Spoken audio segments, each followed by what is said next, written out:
everyone, this is Frank with Chain Reaction. I've been an active member of the engraving and laser cutting community for about 20 years now, getting my start with Things Remembered in the mid-2000s.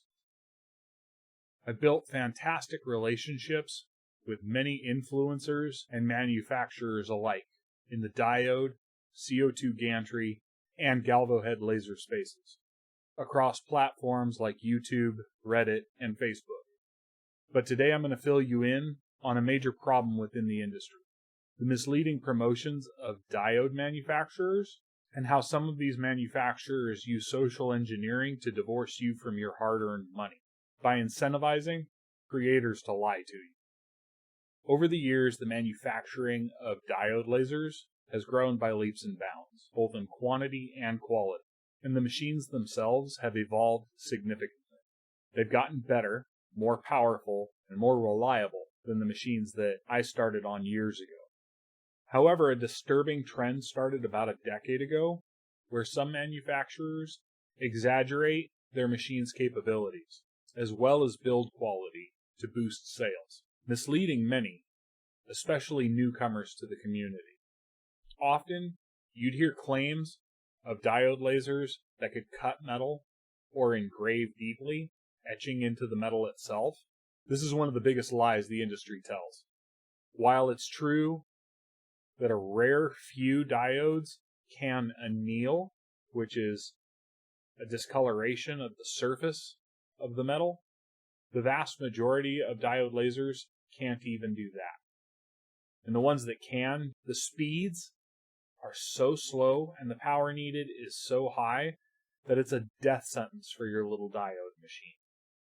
Another bogus tactic that diode manufacturers like to use is conflating power draw with optical output.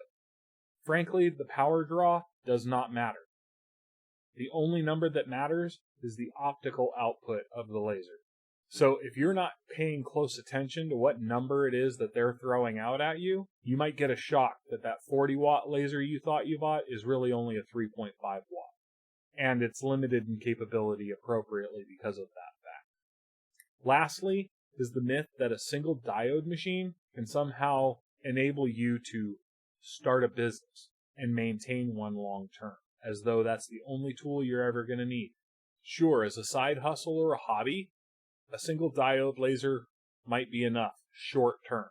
But if you see any level of success with your business at all, you're going to outgrow that laser really quickly.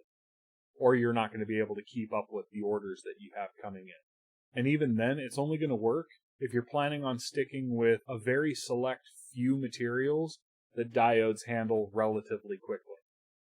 But think about it. If you're trying to run a business with a machine that pumps out 5 of a product an hour at max, and you're having to go up against people that have invested in commercial engraving machines that can produce 10, 20, even 100 times more an hour than you can, it's going to make competing incredibly difficult for you.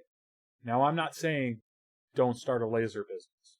I'm saying if you're going to try and start a laser business with a diode machine, make sure you have a reasonable, workable, and logical plan to outgrow that machine as quickly as possible with the technology you have access to. And if you're going to make a business out of engraving, because let's be clear, that's the business you're going to create. It's not going to be logical or practical to try and start a cutting business with a diode laser. Then that means you're going to need to produce a completely different product that isn't just centered around the diode laser. So a good example would be if you're just using the diode to engrave your logo on finished woodworking pieces, or you have a pen turning business and you want to personalize the pens or pencils that you're creating for your customers, then a diode's perfectly sufficient for that, at least in the short term. And as soon as you go to scale, you're going to outgrow that machine. So how does all of this impact you? Maybe you've heard of it, maybe you haven't. There's this thing called payola, and it first reared its ugly head back in the old school radio days. Radio DJs would get payoffs and incentives to play certain artists over the air. The same thing's happening in social media today. And while it's illegal in most countries for broadcast, in the social media marketing landscape, it's the wild, wild west. Anything is allowed. Anything is fair game. Now, some notable creators have maintained their integrity, and I'm going to have a list of those creators in the description. I'd strongly urge you to check them out. Some of them do reviews, most of them don't, and they're all very clear about who they have sponsorships with, so you at least know exactly where they're coming from. But unfortunately, others have traded in their ethics for cash, and there's a lot of cash floating around. This is maybe the second video. In fact, I'm pretty sure it is the second video I've made for this channel. And I'm super active on Reddit and on Facebook. And I could show you screenshots of my messages. And I'm getting constantly inundated because they see how active I am by companies that want me to promote their products, sight unseen. And the vast majority of them won't even send me a machine to evaluate, even if I'm sending it back to them. They just want to send me a paycheck and get my positive review. All of this makes it difficult for you as a consumer to make an educated decision about what it is you should be buying and what you should be avoiding. And that problem is a huge problem across the board in all social media marketing. But nowhere is it a bigger problem than in the diode laser market. That Wild West mentality has allowed these companies to thrive, and the dishonest practices along with them. But let's be honest about it, no amount of regulation is going to fix this problem. It's almost impossible to access the kind of information you would need in order to prove that an influencer was taking payment for a glowing review.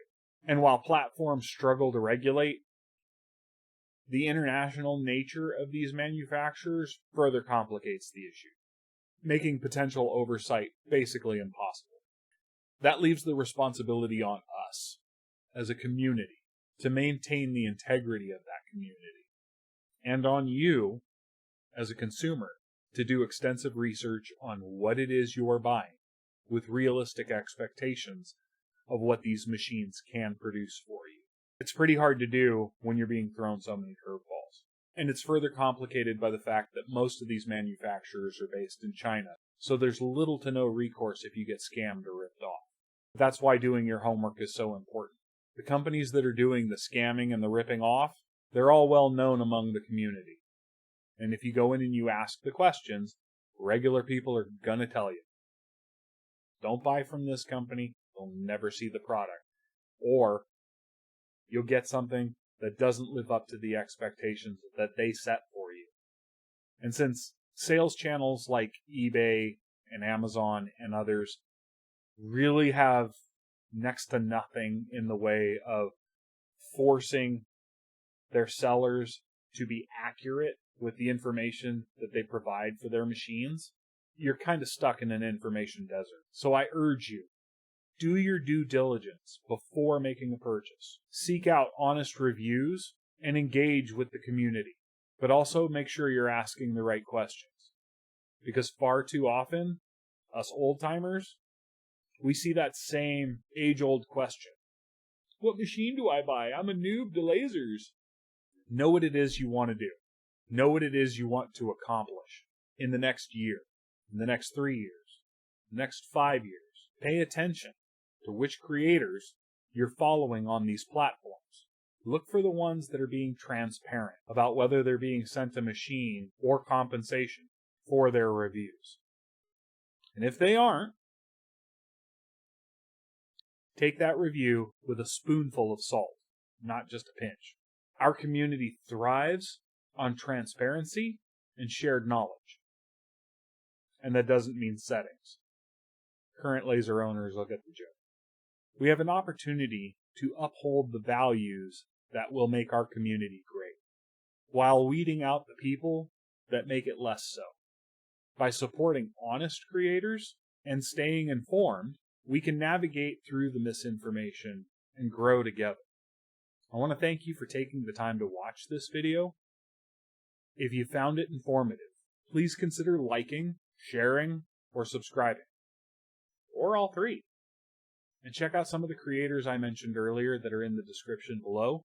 You're going to find them an invaluable resource for this journey you're on moving forward. Thanks again, and we'll see you on the next one.